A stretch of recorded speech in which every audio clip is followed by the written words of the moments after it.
मी तुम्हाला 3 जण म्हणजे 2 जणांना मिळवते. हा आहे माझा भाऊ, याचं नाव आहे साऊ. आणि हा माझा म्हणजे चुलत भाऊ सारखा जे, याचं नाव कुणाल आहे, म्हणजे माझ्या भावाचा मित्रच आहे. मस्तपैकी खूप छान वाटलं. तुम्हाला जर आमचा ब्लॉग वाटला असेल तर काही कमेंटमध्ये सांगा. जर जे वाटलं असेल तर प्लीज काही चुकली बिकली असेल तर पटकन मला माफ करा. मंदिर तुम्हाला दाखवते, इथून दर्शन करून घेता बस.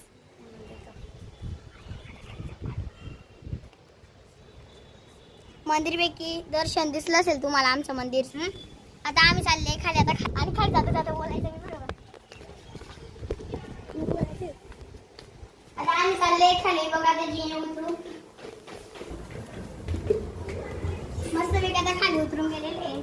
बोलत जा. मी आता उतरून गेलेली खाली.